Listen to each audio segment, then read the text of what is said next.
Bonsoir à tous et bienvenue à l'émission Quand le passé se fait présent.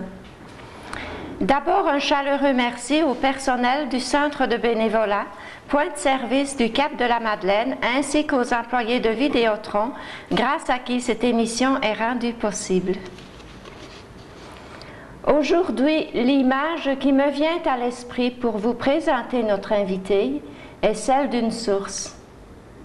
De la source, en effet, elle possède la douceur, la transparence et la fidélité au parcours qui est le sien. Religieuse chez les Sœurs de l'Assomption, Sœur Céline a derrière elle une longue carrière dans l'enseignement. Psychothérapeute, elle invite ceux que le Seigneur met sur son chemin à découvrir combien la vie est belle et à accueillir cette beauté dans la joie. J'ai le plaisir de vous présenter Sœur Céline Léger. Bonjour, Sœur Céline. Bonjour, Denise. Tu es assez bien connue dans la région, Sœur Céline, mais nous aimerions en savoir un peu plus à ton sujet. On aimerait découvrir la petite fille qui est née en 1931 dans les cantons de l'Est. Oui. Je te laisse nous la présenter. La sixième d'une famille de 15 enfants, dont je suis la première qui suis née à Waterloo, un petit village de l'Estrie, là, tout près de Bromont, qu'on connaît plus maintenant. J'ai grandi quasi à l'ombre des pommiers, parce que mon père, mon père n'était pas agriculteur de lignée, là. C'est maman qui avait connu un peu la ferme. Mais lors de la crise, je suis née en 1931, ils ont quitté Montréal pour venir acheter cette petite ferme parce que la famille grossissait. Ils croyaient être capables de subvenir mieux à nos besoins. Alors, c'est maman un peu qui a appris à papa avec les renseignements des agronomes, là. Il est venu à bout de tirer d'affaires. Alors, nous avons vécu modestement, mais nous n'avons jamais manqué de rien. Tes parents étaient originaires de Montréal? Mon père était originaire de Montréal, mais maman était native de West Shefford, le petit village qui s'appelle maintenant Bromont. Alors, c'est elle qui l'a attiré dans sa contrée. Ils se sont rencontrés de loin, là? Oui, à Coansville. Lors d'une partie de cartes, maman était enseignante et mon père avait été travailler pour finir ses études classiques dans une ferme, et c'est à l'occasion de veillée de jeune qu'il a rencontré maman. Tout simplement. Puis là, ils s'en vont à Montréal, si je comprends bien. Oui, parce que papa, ensuite, grand-père Léger, Jean-Baptiste Léger, avait un réservoir de grains, là, et mon père travaillait dans le charbon, lui. Mon Dieu, c'était quoi, ça, travailler dans le charbon? Bien, il était comme commerçant. Grand-père Léger était commerçant, lui commerçait le charbon aussi. D'accord. Ils sont établis à Saint-Laurent, à Montréal, avant qu'ils décident de déménager à... Et puis, c'est au moment de la crise, là, qu'ils ont déménagé? En 1931, je suis née... Ils sont déménagés en 1931, mai ou juin, et moi, je suis née en novembre. Alors, j'ai été transportée dans le voyage. Non, tu n'as pas souvenance de la vie citadine, trop. C'est peut-être a pu influencer ma vie que j'aime à me déplacer. Ah, peut-être. Mais ta mère, là, avait vécu pendant bien des années à Montréal, puis subitement, elle se retrouve à Bromont. C'est une adaptation, ça? Oui, mais je pense qu'elle revenait à ses racines parce que la ville, maman était une femme paysanne. Une femme qui aimait son jardin, qui aimait les grands espaces. Quand ma mère voulait se reposer après souper, elle disait je m'en vais sur la côte, là, les petites filles, puis elle revenait à la Brunante. Elle prenait le temps de se reposer. D'aller faire son intériorité, probablement. Mais ça devait être bien vivant chez vous, hein? Tant de personnes. 8 garçons, 7 filles. Oh, nous avons été pas mal tout le temps, 12 au moins à la maison. Quand l'aîné est parti, moi, quand je suis partie, la dernière avait 5 ans. C'était ma filleule. Alors, peu à peu, les aînés partaient, puis les autres arrivaient, quoi. L'aîné est allé dans l'aviation, lui, au départ. Ça, c'est le premier départ, la guerre, en 1945. Oui, oui. Et toi, dans tout ce monde-là, comment te débrouillais-tu, là? Est-ce que tu jouais des coudes pour garder ta place? Étais-tu timide? Je ne sais pas, là. J'ai du mal à croire ça. Mais... Oui, je pense que j'ai eu à me coltailler un peu avec nos frères. Il y avait 3 garçons avant moi, c'est-à-dire 4, l'aîné, ensuite 3 garçons, et moi, je suis la première de 3 autres filles, là. Et j'ai eu à me coltailler et à prendre ma place. J'imagine que oui. Et puis ton père, veux-tu nous parler un peu du souvenir que tu gardes de tes parents, au fond? J'ai eu beaucoup d'admiration pour mon père parce que c'était un homme engagé socialement, un homme de grande foi aussi. Je pense que la foi de mon père était moins exprimée que celle de maman, mais qui m'a marquée par des gestes de foi à la providence. Une année, les pommiers avaient tous gelé, puis il était inquiet de pouvoir subvenir à nos besoins. Il se promenait dans les rangées de pommiers avec son chapelet un dimanche. Des choses qui me sont restées. Avant de nous bénir au jour de l'an, il préférait aller à l'église communier. Ensuite, il nous donnait la bénédiction paternelle. C'était plutôt des gestes que des paroles, sa foi exprimée. Maman nous parlait beaucoup du bon Dieu et de Saint Joseph. De Saint Joseph, c'était son saint de... Oui, c'était son pourvoyeur. Pour elle, c'était bien important. Ma dévotion à la Sainte Vierge est arrivée plus tard, moi, c'est-à-dire de toute jeune, mais qui a été développée plus à Saint-Hyacinthe, lors de mon école normale. Que chez toi. Et à West Shefford aussi, de mes premières années de pensionnat. Donc, chez toi, il n'y avait pas la récitation du chapelet quotidienne dont on parle? Oui. Ah oui, quand oui, même, oui. oui. Le chapelet, la grande prière en famille qui commençait « Je vous adore, ô mon Dieu », tout le monde à genoux. Et le chapelet suivait aussi. Ah, tu as connu ça aussi. J'ai connu, puis dit rapidement. Beaucoup de prières à dire. Et les enfants bougeaient, alors on faisait rapidement, mais il restait un climat de foi là-dedans. Mais tu me dis, Céline, ton père était un homme engagé. Il devait être aussi un homme très occupé, la ferme, autant d'enfants, puis l'implication sociale.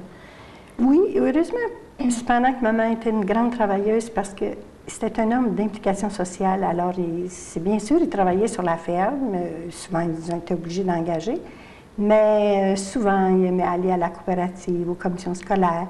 Et maman était la travailleuse. Elle a classé des pommes, les grosses, les moyennes, les petites.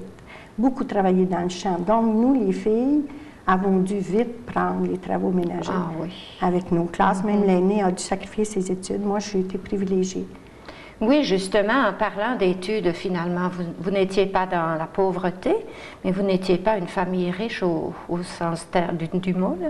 Non, puis il n'y avait pas d'allocation familiale. En ce temps-là, les études, ça devait être très difficile à offrir à une famille. À 4 000 du village. Oui. Alors, après la petite école, il fallait s'en aller dans les institutions. Les garçons sont allés dans certains collèges à Iberville, chez les maristes. Moi, je suis allée au village de West Shefford faire mes études chez les Sœurs de Saint-Joseph. Ma 7e, c'est-à-dire ma 8e, ma 9e année au couvent. C'est ce qui a un peu orienté ma vocation, parce que Madeleine du Rédempteur a eu une influence sur moi. C'était une enseignante? C'était mon professeur de 8e année, 8 et 9. Et c'était une femme qui est entrée un petit peu plus âgée en communauté, mais qui avait élevé ses frères et sœurs. Donc, elle avait une attention pour nous. Moi, elle m'a aidée à me révéler, à m'apprécier aussi. Elle a vraiment marqué ma vie, cette femme-là. Elle est décédée, j'étais à l'école normale, 3 ans après, elle est décédée jeune assez. Parce que tu as eu la chance, toi, de faire ton école normale. Oui, après ma 9e année. Mes parents ont fait de grands sacrifices, mais je voulais étudier. Alors, à cette époque-là, 15 $ par mois de pension, c'était beaucoup. Oui. Et ce qui est arrivé, c'est que maman, même, il y avait pénurie d'institutrices chez nous. Puis dans le rang de mes frères et sœurs, il y en avait 6 qui allaient encore à l'école du rang. Alors maman, au lieu d'enseigner chez nous, parce qu'il n'y avait pas d'institutrice, est allée à l'école du rang. Elle a enseigné en même temps aux petits voisins. Mais si je comprends bien, malgré tout son travail à la ferme, malgré toute sa grosse famille, elle trouve encore moyen d'enseigner. C'était la femme une énergie incroyable. Qui travaillait à l'extérieur avec ça à l'époque. Elle était en avance. Et pour moi, je trouvais que c'était tellement exigeant. Puis ça m'habitait toujours. Si je peux finir mon école normale, je vais aller la remplacer. Ah, tu avais cette idée-là. Parce que j'avais hâte, puis en même temps, je me disais, ça n'a pas de bon sens. Mais tu voulais enseigner au départ, là? Oui, ça c'était dès 12-13 ans, je rêvais d'enseigner aux adolescentes aussi. Mon adolescente a été comme marquée beaucoup par ce projet-là, d'enseigner. Et là, je voyais pouvoir le réaliser. Même, j'ai fait moins long d'école normale, j'ai fini avec l'élémentaire pour aller travailler. Et ce gain que nous faisions, bien, on le partageait d'une façon. Moi, j'ai payé ensuite pour Denise. Tu travaillais où, Céline? J'enseignais à l'école Durand. Ensuite, là, on est revenu là, Oui. à la fin de ton école normale. C'est ça. Là, tu enseignes à l'école Durand, tu remplaces ta maman. Je remplace maman et je contribue à payer les études de Denise, qui me suivait à l'école normale aussi. C'était, on avait un salaire peut-être de 750 $ par année à cette époque-là. Oui, ça se prenait bien. Ah oui, pas le c'était Pérou. déjà beau Oui. parce que ma mère, elle n'avait eu que 600 les années précédentes. Parce qu'on disait qu'elle avait un vieux diplôme. Ah oui, c'est sûr que tout était exploitable en ce temps-là. Ah, comme toujours. Puis là, tu la remplaces, toi, à l'école Oui. où tu as étudié. Et j'ai enseigné à mes 5 ou 6 frères et sœurs. Bon. Alors, la consigne avait été sévère, par mon père avait dit, à l'école, vous l'appelez mademoiselle. Alors, à partir de la boîte à mal jusqu'à l'école, c'était mademoiselle. Alors, au retour, si j'avais mécontenté mes frères et sœurs, là, j'avais mes droits à mes chapitres. Là, tu redevenais Céline et La puis, petite sœur qu'on oui. peut Mais discuter. comment on se sent, là, jeune enseignante? Là, c'est ton premier poste. Puis en plus, tu te trouves avec tes frères et sœurs. Comment tu as vécu ça, toi? À peine, j'ai eu 17 ans au mois de novembre. Ben, Toute jeune. ça donnait quand même une autorité. Hein? La maîtresse d'école, dans le temps, avait une autorité. Alors, c'est comme si c'était dans la mentalité. C'était pas toujours facile. Ce qui est arrivé, c'est que parfois, j'étais plus sévère pour mes frères et sœurs que pour les autres, Ah oui. pour ne pas risquer les favoris. Mhm. Favoritisme. Oui, ils auraient pu profiter de toi aussi. Puis l'année suivante, je suis allée enseigner sur la montagne, là, où ça a été des années difficiles, voyager avec le cheval. L'hiver, j'avais un jeune frère qui voyageait avec moi. Tous les jours. Il venait me reconduire le lundi, je pensionnais chez des gens et je revenais le vendredi soir. Dans des maisons pas chauffées. J'ai eu beaucoup de peine avec mes poumons à ce moment-là. J'ai eu un petit peu de misère. Mais tout de suite, après 2 ans, je suis entrée en communauté. Là, on te laisse, tu es enseignante. Tu me dis, après 2 ans, je rentre en communauté. Mais ça ne s'est pas fait vite comme ça, là. Tu as dû avoir, je ne sais pas, mûrir J'avais toujours un projet. pensé, j'avais rencontré un jeune homme, mais j'ai réalisé que je ne l'aimais pas assez pour le marier. Alors, quand lui a eu plus de peine quand je suis partie. Mais le 29 juin, c'était décidé, je demandais pour entrer chez les Sœurs de l'Assomption. Et ça s'est déclaré, parce qu'en fait, je n'ai pas étudié chez les Sœurs de l'Assomption. L'inspecteur avait organisé des corrections pour les certificats de 7e année à l'époque. Et nous étions à Nicolette. Et la communauté des Sœurs de l'Assomption m'a impressionnée, moi. Sœur Sainte-Marie, entre autres, qui était une femme attentive aux personnes. Et même Marie-Ange est allée en Europe, elle avait apporté mon nom à Lourdes. Je ne sais pas, ce sont des événements qui me sont restés. Puis j'avais commencé une correspondance au retour avec elle pour connaître plus la communauté, qui m'avait frappée par son... Les sœurs revenaient pour la retraite l'été, puis je voyais une chaleur humaine entre elles. Et la liturgie à la Grande Chapelle, là, les liturgies soignées, beaux chants.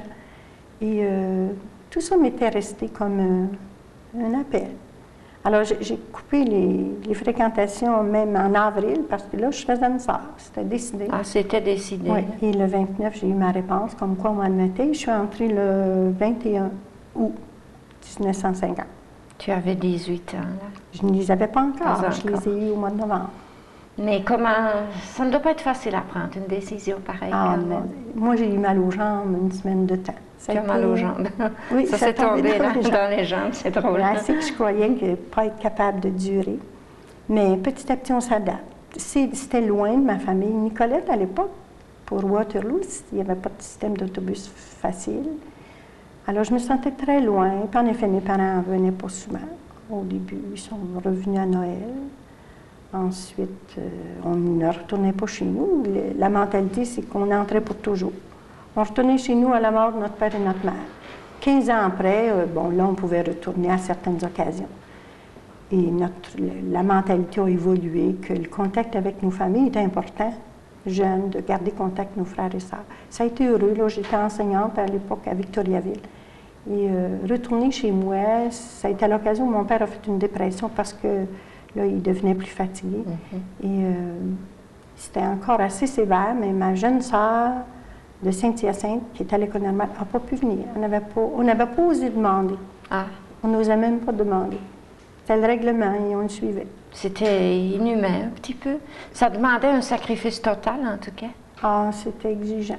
Quand le oui qu'on Il disait. fallait vouloir. Là, oui. Je réalise que même si à mes derniers vœux, j'ai hésité pour avancer là, en 56, une fois que j'ai pris la décision, pour moi, c'est resté quelque chose d'assuré. Si je m'étais engagée, donc, je mettais le prix. Et donner ma vie là, pour révéler l'amour, aider les jeunes filles, partager les connaissances, éduquer à la vie, quoi. Pour moi, c'est important. Ça, j'y mettais Et le paquet. puis la beauté de la communauté des liturgies, comme tu dis, la beauté t'a toujours attiré. M'a toujours nourri. Oui, les liturgies, j'ai été toujours sensible, sans être musicienne, là, Oui. sensible au chant, à la musique, à la belle liturgie. J'aime la contemplation intérieure, mais j'aime célébrer aussi la liturgie, les fêtes. Ton sens de la beauté, il existe, hein? Bien, mon côté artiste. Oui. Je pense qu'il se nourrit là-dedans parce que souvent j'ai eu à faire des décors, des fonds de scène pour des fêtes. Et pour moi, c'est des décors de Lourdes, des décors aussi profanes. Ça m'a toujours été la façon de m'exprimer, ça. J'ai mis du temps quand j'étais en dehors des classes. C'était mon parascolaire. Moi. J'en reviens à la petite source. C'est beau, une source. Ça voyage dans la beauté. Hein? Là, j'en reviens aussi à tes derniers vœux. La journée de tes derniers vœux, t'en souviens-tu de façon particulière? Oui, on espère toujours se donner au Seigneur. C'est très, très emballant. Mais j'ai senti l'austérité des derniers vœux, là, c'était le pas définitif, le don. C'est quelque chose qui m'est resté comme une décision plus qu'un emballement. Et c'est un peu comme ça. Ma vie est un peu comme ça. J'ai toujours quelque chose à préparer, quelque chose à faire, des appels. Au départ, j'hésite. Souvent, je me dis, mais je ne serai pas capable. Mais l'appel est plus fort. J'essaie de me rendre capable. Je vais travailler. Je suis une travailleuse, chercheuse. Puis je vais chercher de l'aide aussi. J'ai des bons amis, des professeurs, des femmes qui m'ont aidée. Et mes professeurs à l'Université d'Ottawa. Mais là, ton oui final au noviciat, juste une petite question. Tu avais pris un nom de religion? Oui, j'aimerais le connaître. Céline de l'Assomption. Au début, j'avais pensé prendre le nom de mon père. Là, je réalise l'admiration que j'avais pour lui. Puis, Mère Sainte-Irène a dit, bon, tu as un nom d'homme, tu as un beau nom, ton père serait content de garder Céline. Alors, comme je suis entrée chez les Sœurs de l'Assomption, l'année du dogme de l'Assomption, alors mon nom est resté Céline de l'Assomption. Tu t'es intégrée doublement à ta communauté, là? Oui, c'était important, c'était marquant dans ma vie, cette entrée-là. Alors, j'ai repris mon nom civil quand j'étais à Victoriaville en 69. Il n'y a pas eu grand changement à faire, là? Ça a été simple, en effet. Maintenant, te voilà jeune religieuse, tu es toujours enseignante. Pendant le noviciat, on n'enseigne pas, là? Pas moi. La seconde année, il y en a qui vont faire un stage. Mais non, je ne l'ai pas fait, moi. Une fois, mes derniers vœux, je suis allée à Warwick et j'ai commencé ma carrière là, dans un pensionnat. Bon, là, je t'écoute parce que tu as eu une longue carrière. Chez les jeunes filles, là, je te retrouve un peu dans ton enfance. Tu étais déjà attirée par les jeunes. J'ai été 6 mois à l'école normale, à l'école d'application, qu'on appelle, où les jeunes filles viennent pratiquer l'enseignement. Mais ça, c'était en attendant. C'était à Warwick, au cours Lettres-Sciences, où j'ai dû commencer vraiment ma carrière en 8e et 9e année. Et pour 3 ans, ensuite, j'ai été demandée ensuite pour aller à Victoriaville, ouvrir une école primaire. Ah, là, c'est une autre expérience. C'est toute une autre expérience. On arrive là, tu étais seule pour cette œuvre-là? Non, nous étions 5, demandés par le curé de la paroisse. 5 religieuses? 5 religieuses de l'Assomption. Puis qu'est-ce qui se passe là? On arrive à ouvrir une école. Moi, ça me dépasse. Sans école. Oui. Comment sans on fait? École, sans résidence. Alors, on demeure chez les sœurs de l'hôpital. Ah oui? Mon Dieu, je cherche le nom, là. Arthabasca. Nous demeurons avec elle en haut de l'école Saint-Wilfrid et nous louons temporairement des vieux locaux jusqu'au 4e. Et nous sommes entrés à l'école dans le cours de l'année et la résidence a été construite seulement l'année suivante. Ça a été des années d'exigence, mais où l'équipe des sœurs, c'est très soudée. Alors j'imagine, vous 5 à ce travail-là. À voyager, à monter des escaliers, à monter une école. C'est emballant, on disait, faire une fondation. J'ai aimé. Oui. C'est des défis à relever. Ça va dans mon sens de créativité aussi. J'aime ça, faire quelque chose, construire de quoi de neuf. Oui, là, tu avais vraiment ce qu'il te fallait. Oui, hein? Oui, j'ai été... Mais là, vous avez dû monter point de vue programme, point de vue matériel. Vous aviez des pensionnaires après ça? Non, c'était une école élémentaire. Donc, avec la commission scolaire, ils nous donnaient ce qu'il fallait, mais ce sont les locaux. C'est l'organisation chez nous. Nous n'avions pas de lieu. On se ramassait dans une chambre pour jaser, assis sur la valise de l'autre, en partageant des grignotines. Puis, on ne voit pas cet aspect-là. Hein? Nous avons eu bien du plaisir, parce que les religieuses avaient tout un autre style, elles étaient plutôt cloîtrées. Hein. Alors, les religieuses de Tabasco, j'ignore un moment, j'ai oublié le nom de la communauté. C'est sûrement les Augustines qui me viennent, mais ce ne sont pas les Augustines. Et il s'est créé des liens de fraternité très forts qui demeurent encore. Parce que vous autres, vous venez là, puis vous devez être en contact avec le conseil, vous devez être en contact avec les familles peut-être? De plus en plus. Et moi, j'ai toujours été, même à Drummondville, plus tard, j'ai accentué ce contact-là en allant, par exemple, dans les familles d'une sœur qui était en mission, soit au Brésil. Et à Victoriaville, quand j'étais directrice, j'étais directrice 8 ans à l'École Notre-Dame de l'Assomption. J'ai laissé mes bonnes années où j'ai commencé à me soucier de la famille, du couple, parce que je voyais comme les familles commençaient à éclater, des enfants qui étaient changés d'école à cause d'une séparation. Et ça m'intriguait quand un enfant était absent, qu'est-ce qui se passe? Alors j'ai commencé à aller reconduire les enfants le soir chez eux, puis jaser avec les parents, la maman. Et c'est comme ça que je me suis occupée de couple et famille. J'ai été animatrice dans SOF. J'ai même travaillé un peu avec le docteur Saint-Pierre, puis le service Serena pour la régulation des naissances, aider les femmes à connaître leur biologie, puis être animatrice dans ces groupements-là. Et, bien, quand on est directrice, responsable d'une maison, supérieure de la petite maison, avec 4, 5, 6 sœurs, puis s'occuper un peu socialement, à un moment donné, on devient fatigué. Tu devais être pas mal débordée. Là, je pense à ta mère. Hein, je vous vois des points communs, là, occupés dans tous les coins. Puis qu'est-ce qu'on fait quand on est débordé? Bien, à un moment donné, j'ai senti que j'avais besoin de repos. Alors, c'est là un peu que ma vie s'est réorientée. Bien, c'est un cheminement qui m'a conduit près du couple et de la famille. Parce que là, j'ai fait un arrêt et ma supérieure générale me suggère d'aller à Ottawa. Et à Ottawa, j'ai dû prendre de la théologie. Ah, c'était ça ton repos? C'était, bien, les sœurs, on se repose en faisant d'autres choses. Bon, remarque. Souvent, c'est une année d'études où ça peut être au ralenti, si on veut. Et puis à Ottawa, j'ai fait ma théologie. Et ensuite, j'ai passé du côté de pastoral familial en prenant aussi pas mal de sociologie. J'ai peut-être envie de te poser une toute petite question. Qu'est-ce que ça t'a apporté, ton cours de théologie? Se retrouver étudiante, là, après avoir été enseignante, directrice, oui. C'était comme un besoin. Bon, on s'approche de Vatican II, tout commence à changer. Alors, repenser la forme d'enseignement religieux, repenser aussi mon orientation dans cette Église que j'aime. Alors, la théologie m'a ouvert des portes, m'a répondu à mes questionnements. C'est un peu une théologie élargie aussi, qui tient compte beaucoup de l'humain, l'incarnation. Le cours sur Jésus-Christ m'a éclairé beaucoup. Et le cours de l'abbé Quesnel sur la foi, l'espérance, la charité, m'a resitué, moi. Ensuite, j'ai eu la chance d'aller en Israël pour faire des études bibliques. Et, pour compléter visiter Ottawa. le pays de Jésus, pour moi, religieuse, là, ça a ancré ma conviction du Christ, le Christ homme, le Christ vraiment historique, le Christ qui agit dans le monde aussi. Puis ce voyage, veux-tu nous en parler? Tu n'as pas été qu'en Terre Sainte, je pense. Je suis allée en Grèce aussi. Là, ton sens de la beauté, qu'as-tu aimé en Grèce? Tout est beau, finalement. C'est tellement un pays pittoresque, des montagnes, des grandes routes. Et mon côté peut-être artistique, un peu sentimental, toutes les petites maisonnettes qui s'étalent le long des routes en rappelant un événement, soit un accident ou quelque chose, m'a impressionnée.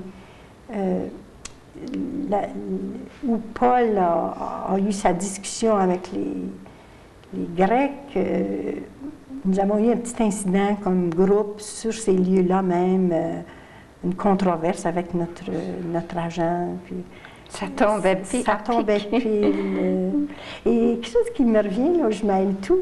Le jour de l'ouverture des Olympiques, moi, j'étais à Olympie. Et il y avait une statue qui avait dû être enlevée, donc il y avait le socle.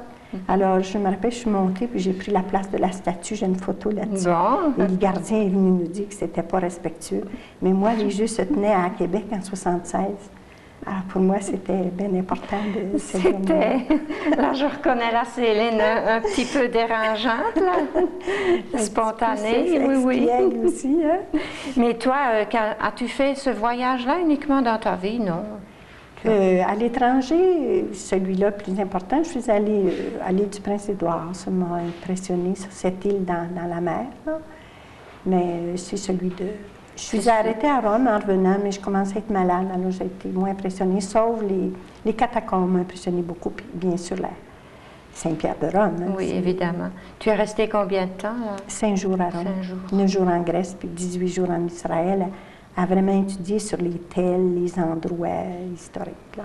Mais finalement, toi, je t'écoute parler de ce voyage-là, puis c'est comme partout, c'est l'humain qui t'intéresse, hein? C'est le souvenir de tel événement avec telle personne qui s'est passée. Oui, je pense que les événements humains, là, les relations humaines, pour moi, sont importantes. Ça me demande toujours un certain effort de m'ouvrir, de m'avancer. Je pense que j'ai un côté un peu timide. Mais c'est tellement enrichissant d'entrer en relation personnelle avec quelqu'un. J'ai des belles amitiés aussi que je nourris et je me crois très fidèle en amitié. Mais si tu veux, nous en reparlerons un peu plus tard. Là, on a laissé Céline toute reposée, 2 ans et demi de théologie, le voyage. Ou fatiguée, parce que ardente là encore, j'ai mis le paquet pour absorber le plus possible. Oui, comme d'habitude. Mais tu as dû très bien faire ça. Puis tu es rentrée ici, de toute façon, tu avais respiré un autre air. Oui. Puis tu reviens chez toi. Je suis revenue à l'enseignement au collège de l'Assomption Nicolette pour 5 ans. Et c'est de là qu'un de mes confrères au Bloc, qui avait étudié avec moi, m'a invité à aller travailler à la Maison de la Madone avec eux. La Maison de la Madone, dans les années 78, tu as commencé? Oui, à temps partiel. Bon, peux-tu nous expliquer un peu ce travail? J'ai commencé à aider un peu en consultation, à l'occasion en fin de semaine. Puis j'ai pris la piqûre, comme on dit, au Cap. Il y avait vraiment quelque chose qui se passait très humain. La maison est particulièrement proche des gens. Les Pères Oblats, ce sont des gens qui sont très accueillants. Et quand on va collaborer avec eux, ils sont très proches de leurs collaborateurs et ils nous laissent beaucoup de liberté. Alors, j'ai eu la chance de collaborer. Je collabore encore depuis 13 ans avec eux. 78, là, c'était le moment où la société n'était plus très stable comme elle l'a continué depuis. Hein. Quel genre de personnes rencontrais-tu là, à ce moment-là? D'abord, pour nous, les femmes, l'entrée dans une équipe d'hommes. Oh oui. Il y avait déjà une salle de charité qui était là. Et elle avait ouvert les traces, mais j'ai dû faire ma place aussi. Et ce qui est motivant, c'est que les gens c'est très gratifiant de donner du temps. Ils nous font confiance. Au début, les pères, oui, les sœurs, ben, qu'est-ce qu'elle va faire là? Mais quand ils voient les compétences, les gens sont confiants. Petit à petit, c'est quand les laïcs ont commencé à s'intégrer à l'équipe. Il y avait encore de l'hésitation, ce qu'on ne sent plus maintenant, parce que nos laïcs sont formés. Du côté de la clientèle qui vient, ce que je marque d'intéressant, au début, il y avait peut-être un couple sur 4 qui était assez en grande difficulté. Maintenant, ceux qui viennent, souvent, c'est 3 couples sur 4 qui sont en grande difficulté. Alors, la maison s'adapte à ces besoins-là et c'est pourquoi on donne du temps pour la consultation en dehors des sessions de fin de semaine aussi. Mais présentement, j'en donne moins parce que je demeure avec des jeunes filles où je dois être sur la rue Provencher. Je dois être plus présente à elles dans la semaine. Alors, je fais occasionnellement de la consultation en semaine. Si tu veux bien, nous allons prendre une pause. Nous reprendrons dans quelques instants.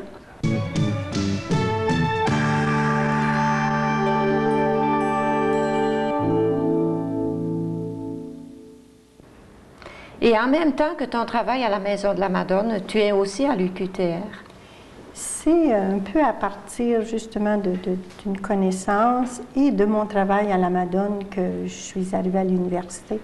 Parce qu'à cause de mon expérience auprès des couples et de la famille, quand ils ont eu besoin d'un professeur au certificat en sciences religieuses, M. Levasseur est venu demander si je ne donnerais pas le cours à Victoriaville, aux périphéries. Ensuite, je l'ai donné à l'université pour des adultes qui veulent finir un certificat. Je l'ai donné pendant 7 ans, ce cours-là. Et petit à petit, ils ont ensuite reconnu un peu ma compétence dans la consultation.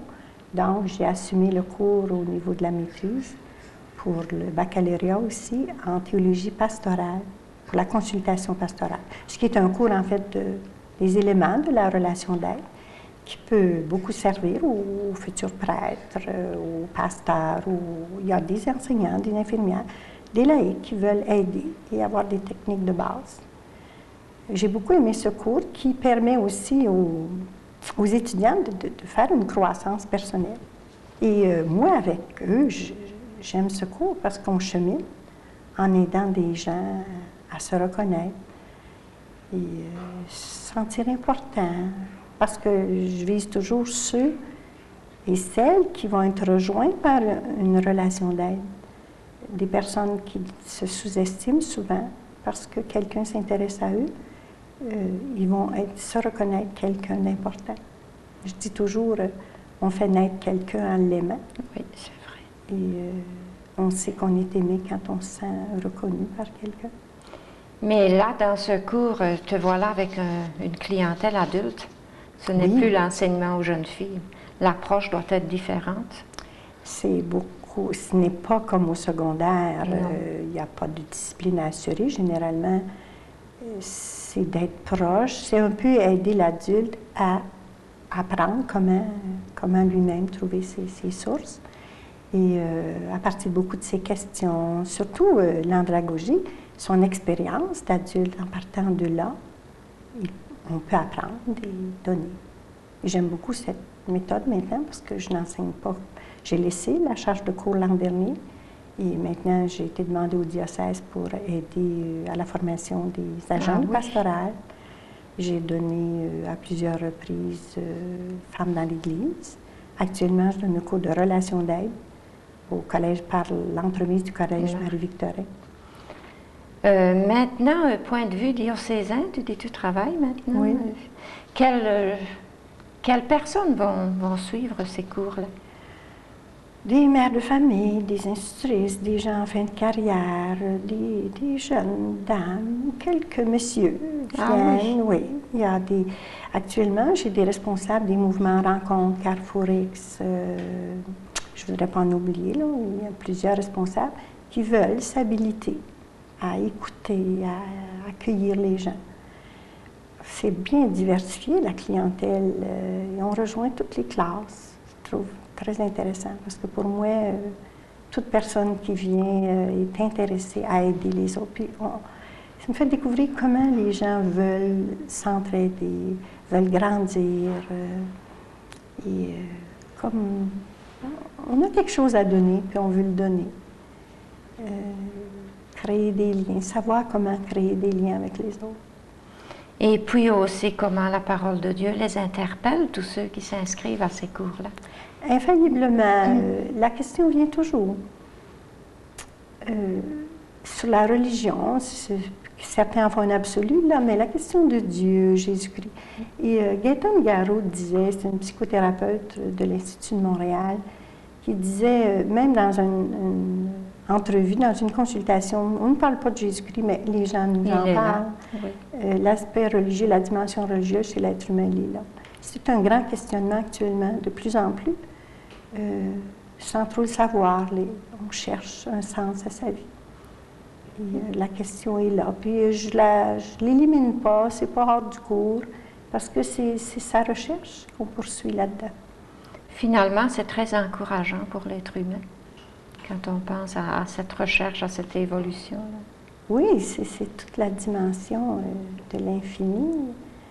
C'est toute la dimension du grand autre que la personne cherche pour trouver son identité. Tant qu'on cherche, hein, moi je trouve, c'est vital. Quand tu dis la source, c'est un peu aussi... je vois peut-être être source pour les autres, puis je vois que pour moi, les autres sont source aussi. Parce que tout mon cheminement m'a été fait comme d'appel, de besoin. Et si je suis rendue chez les adultes, c'est qu'il y a un besoin, puis on a demandé, et ça se continue. C'est un peu à travers l'événement, moi, que je rencontre les appels de mon service dans l'Église. Tu as confiance que tout ce qui s'est déroulé dans ta vie, ça devait arriver pour te mettre à l'endroit où tu es aujourd'hui. Quand j'en fais une relecture, je réalise qu'il y a un fil conducteur où quand on a décidé de donner sa vie, de donner ses énergies, c'est lancé. Ensuite, les appels se font, il s'agit de se rendre écoutant. Mais ça doit être très, très doux, très pacifiant de savoir à l'endroit où on doit être. Bien, il y a des événements qui arrivent, qui nous marquent, comme présentement, je suis avec les jeunes filles, puis parfois, je trouvais ça difficile. C'est comment être auprès des jeunes filles de 16 à 25 ans. Ah, là, on quitte l'université, te voilà sur la maison rue Provencher. Oui, je demeure, oui. Là, c'est une autre activité de sœur Céline. C'est mon milieu de vie. Bon, depuis quelques années déjà, hein? Si je prends je termine ma troisième année. Bon, on reprend. Je te laisse à ton fil conducteur là, qui t'a amené sur la rue Provencher. Parle-nous de ça. J'étais, comme religieuse de l'Assomption, j'ai toujours des appels propres de ma communauté qui m'ont demandé si j'accepterais pas la responsabilité. Alors, comme j'avais quitté le monde des adolescentes, j'ai hésité un petit peu, mais j'ai pris le temps de voir et je m'aperçois qu'elles ont besoin d'une présence d'adulte, d'une femme d'un certain âge aussi, mais avec qui se confronter. Concrètement, là, c'est une maison d'appartement. C'est une maison d'appartement que nous avions. Oui. Et au lieu de la laisser aller, la vendre, on a comme eu projet de rester quelques religieuses et d'offrir aux jeunes filles de venir loger là. Les jeunes filles qui viennent des alentours, des villages, peuvent être un peu perdues dans une ville, dans un appartement tout seul à 17-18 ans. Et là, elles font groupe. On peut en avoir 12, 13. Donc, une belle fraternité qui se crée, de l'entraide au point de vue des études. On a des réunions, on a des moments de prière. Parfois, on les taquine, de demeurer chez les sœurs, mais elles ne trouvent pas trop être extraterrestres. Elles-mêmes défendent, disant que on est bien, je ne sais pas ce que vous pensez, ils ne sont pas toujours en prière. Non, c'est bien. Pour elles, je pense que nous sommes des femmes qui vivons près d'elles, puis un autre choix de vie, mais bien incarné aussi, avec nos difficultés, notre travail et nos moments de ressourcement aussi. Elle vous voit comme des femmes présentes, comme toutes les femmes. Des femmes pressées aussi, actuellement. Pressées, probablement, mais oui. qui sont capables de taquiner, puis bon, de notre époque. Quoi. De vivre avec joie aussi. Hein, puis en contact avec la réalité de leur famille. Ça, je ne la quitte pas non plus, parce qu'avec la consultation, je reste près. Puis je reste près de la famille. Moi, j'y vais quand je peux. Les familles qui travaillent, les couples qui travaillent avec nous à la Madone, me gardent cette réalité-là bien présente. Mais avec tes jeunes filles, là, je te taquine parfois, je dis, tu es mère de famille nombreuse. Avec ces jeunes filles, là, tu dois de temps en temps entrer en rapport avec les parents aussi. Oui. Ça doit les rassurer, eux, de savoir. Puis ils ont surtout au début, souvent les parents voudraient qu'elles viennent ici parce qu'ils veulent qu'elles soient en sécurité. Mais je fais confiance aux jeunes filles, il faut que ce soit un choix d'elles. Nous tenons à ce que ce soit elles qui veulent venir. Parce qu'elles deviennent très responsables, elles ont la clé de la maison. On s'organise ensemble, que ce soit leur choix de croissance. Mais ce sont quand même des adolescentes de 17 ans en montant. C'est des jeunes adultes. Oui, leur faire confiance, je pense que c'est important. Oui, c'est bien important. Puis elles s'en montrent capables aussi.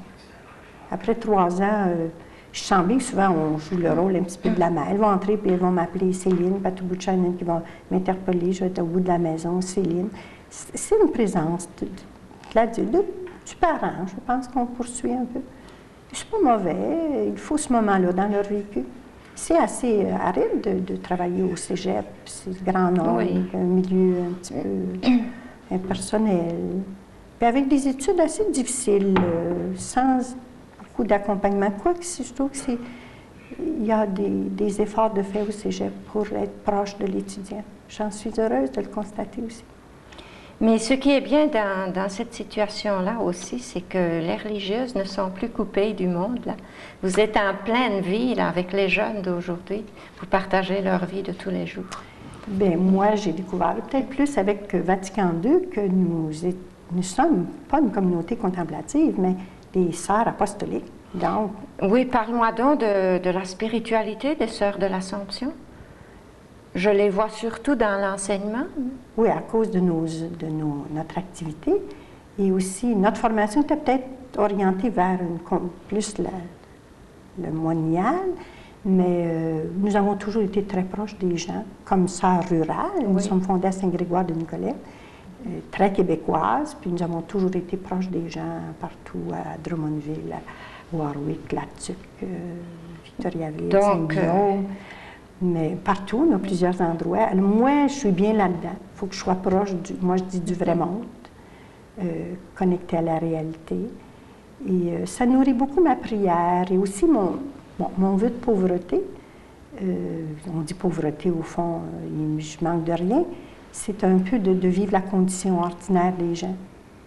Alors, la connaissant, je ne veux pas me permettre un standard de vie plus élevé. Ça tient en contact. C'est un vœu de simplicité plutôt. Oui, je pense. C'est un peu notre...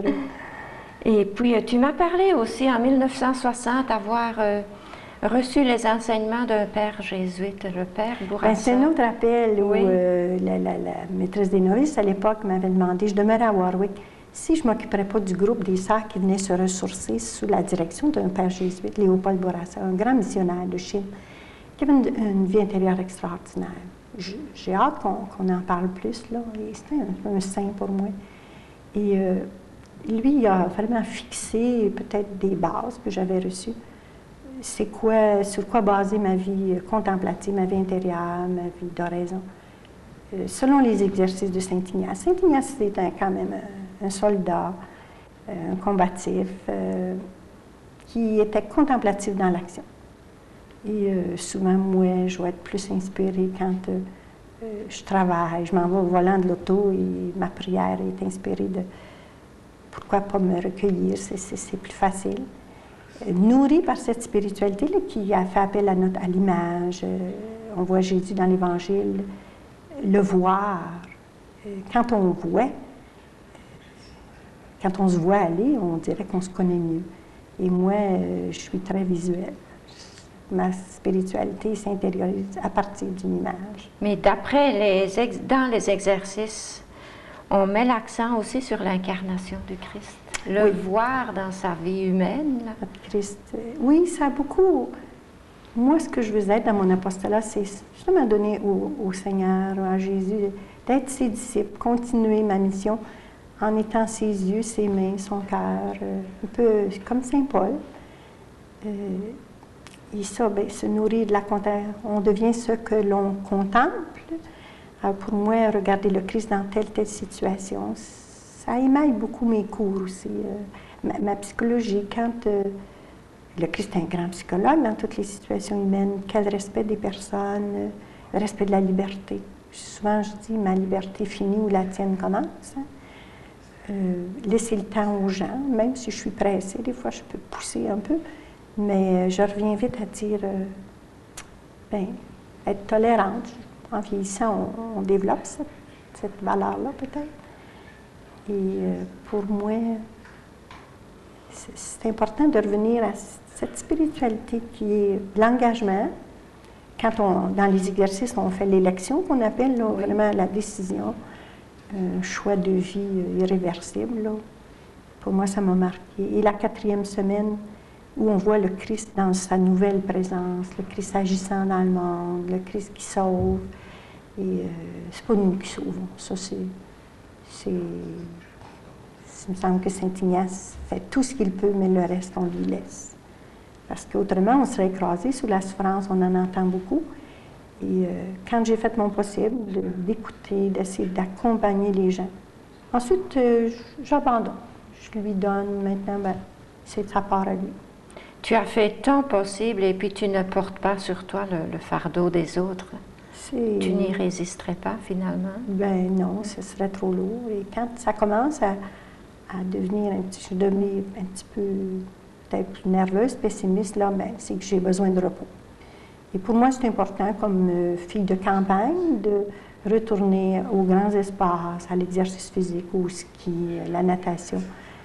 Pour moi, ça garde mon équilibre. La prière, mais aussi dans l'exercice physique, on rencontre aussi Dieu parce que la nature est si belle. Tu fais du ski? Oui. Et puis, l'amitié a pour toi une valeur très importante. Très importante. Bien, l'amitié, c'est Dieu qui se révèle dans les personnes. Et ces liens-là nourrissent toute notre dimension humaine. Je ne veux pas avoir beaucoup d'amis, mais ceux que j'ai sont des personnes avec qui je suis en communion. Est-ce que c'est difficile d'avoir un ami, un vrai, un ami ou une amie, digne de ce nom, là? C'est rare, une vraie amie. J'en ai une chez Sœur d'Assomption. C'est toute la transparence. J'ai des amis prêtres, j'ai mes confrères avec qui je partage, avec qui il y a un complément de différence homme-femme. Et dans le travail, dans le souci apostolique. J'ai un ami prêtre qui m'a beaucoup lancé, moi, à redonner ma confiance parce qu'il m'a beaucoup aidé pendant mes études. Et c'est comme s'il m'a révélé à moi. Et ça, c'est tellement précieux que c'est un trésor à garder. Puis, sens, c'est une poussée en avant et non pas une retenue. Ben, on a des choix à faire parce que se sentir aimé, c'est toujours bien attirant au point de vue humain. Même à un moment donné, j'ai pu un peu dire, ben, est-ce que j'aurais pas été mieux de me marier? L'amour humain m'est apparu comme quelque chose, ben, une valeur très importante. J'ai eu à refaire mon choix, ce que j'ai choisi dans mon engagement. Et je peux dire que c'est là que j'ai fait vraiment mon vœu de chasteté. J'ai choisi le Christ, donc l'amour privilégié ou particulier, je dois le garder universel. Mais ça ne nous empêche pas d'aimer puis d'être aimé. Non, et puis trouves-tu... Au contraire, ça m'a donné une expérience de je sais de quoi je parle quand je parle d'amour humain. Oui, je pense bien. Mais trouves-tu que dans toute relation d'amitié, il y a du renoncement? Tu sais, aimer, ça n'est pas écraser l'autre. Ah oui, c'est laisser beaucoup de place à l'autre et surtout ne pas le retenir. Je peux rester des mois sans rencontrer mes amis. Et quand on se retrouve, c'est comme si on continue à la place où on s'est laissé. Je manque de nouvelles amitiés, des personnes qui ont laissé l'enseignement, des dames, entre autres, une là qui revient, qui change son orientation et je l'accompagne dans sa composition de programme. Pour moi, c'est comme si je me prolonge dans cette amitié-là, puis elle me le rend bien par son intérêt. Et puis l'amitié, pour moi en tout cas, c'est un peu le miroir de l'amour du Christ pour nous. Oui, je pense que c'est aimer. Se sentir aimé humainement, c'est comprendre comment Dieu peut nous aimer. Puis, oui, c'est à travers l'amour humain. Puis tu dois vivre ça dans tes relations de psychothérapeute. À se créer des liens, oui, puis à partir de là, j'ai à me protéger parce que les gens s'attachent, ils nous prennent pour leur mère, parfois c'est difficile, on peut avoir des transferts, ça peut être de l'agressivité comme de l'affection. Il s'agit de faire attention quand même, de ne pas se laisser trop envahir. J'aime me protéger là-dessus, je ne peux pas créer des liens avec trop de personnes parce que j'ai ma communauté où je vis, à l'arrivée à la maison, puis sans être trop vidée. Et je reçois beaucoup là quand je me retrouve, être capable de garder ma vie familiale. Oui, et finalement. Ma vie professionnelle, ma vie religieuse aussi. Le bon sens, hein? L'équilibre. Oui, l'équilibre, le mot est plus joli. Ce sont des sources de partout, oui. Mais il ne faut pas boire rien qu'à une source non plus. Ah, c'est joli ça. Puis c'est vrai. Maintenant, tu m'as parlé aussi de ta dimension d'abandon. Abandon, là, pour moi, ça évoque quelque chose de passif. Bon, là, va arriver ce qui doit arriver. Est-ce que c'est ça pour toi, l'abandon? Non, j'ai à le faire parce que je suis peut-être de nature un peu inquiète. Au départ, je ne me sens pas capable. Alors, j'ai à dire, bon, je vais faire ma part et de laisser aller, laisser tomber le reste. Pas laisser tomber, mais confier à quelqu'un qui est celui qui me guide. Je dis Dieu, notre Père, je suis sa fille, donc je fais ma part. Puis le reste qui n'est pas de mon ressort, il fera bien le sien, puisqu'il m'a appelé de travailler à sa vigne. Mais c'est bon de souligner que tu fais ta part. Tu ne te Oui, laisses... puis souvent c'est aride. Alors l'abandon, pour moi, c'est vraiment une décision de dire, bon, je fais confiance. Mais faire ma part, c'est important aussi. C'est comme la contemplation dans l'action. Toi, c'est l'abandon dans l'action. Oui. Tu es une femme d'action. Sûrement. Ensuite, tu m'as dit aussi, je me sens envoyée par ma communauté, je me sens envoyée par l'Église. Peux-tu nous expliquer un peu ce mot-là, être envoyé par l'Église? Qu'est-ce que ça représente? Bien, c'est très biblique. Isaïe, Moïse envoie moi. C'est pas toujours attendre que les autorités, parce que moi j'ai eu à soumettre mon projet, entre autres au centre conjugal du Cap, et parfois ça n'a pas toujours été compris. Tu sais, partir toutes les fins de semaine pour aller travailler, quand la communauté fête, quand les enseignantes reviennent quasi au bercail, quoique les hommes maintenant on a des obligations sociales en fin de semaine aussi. Mais tu sais, maintenir que la famille et le couple, tellement important, c'est la base de la société. Pour moi, c'est là où on apprend à aimer, on apprend à se défendre, on apprend qui on est, on apprend à pardonner, on apprend sa foi aussi. Et pour moi, j'ai donné beaucoup, c'est plus facile maintenant parce que c'est mieux compris, mais ça a été difficile à faire accepter. Comme toutes les sœurs qui sont agentes pastorales en fin de semaine. J'ai compris mieux le rôle du prêtre qui était un petit peu toujours à part. Quoique maintenant, avec les travailleurs et les hôpitaux, les gens qui sont sur les chiffres, le dimanche, c'est à nous à faire notre dimanche, à trouver un temps pour le Seigneur. Et à travers notre action, je pense qu'on peut le célébrer très bien en fin de semaine aussi.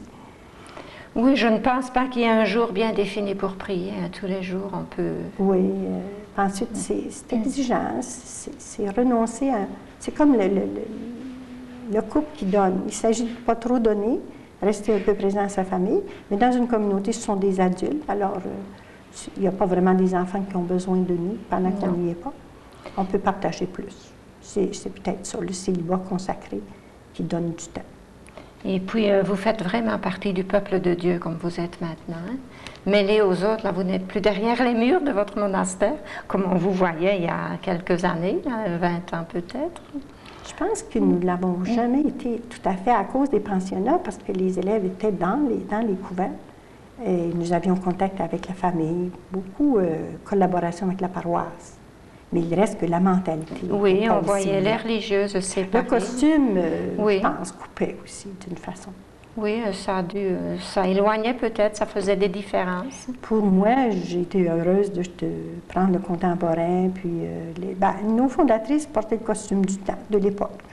Et parce que même quand je retournais dans ma famille, ça faisait une clôture, c'était la religieuse qui arrivait, tu sais, nos parents, hein. Alors, c'était difficile pour nos frères et sœurs de sentir que c'était comme plus important. Oui. Donc, Céline, c'était plus tout à fait Céline, c'était un personnage. Je suis contente que ce soit... Ma mère a trouvé ça difficile, mais mon père était content.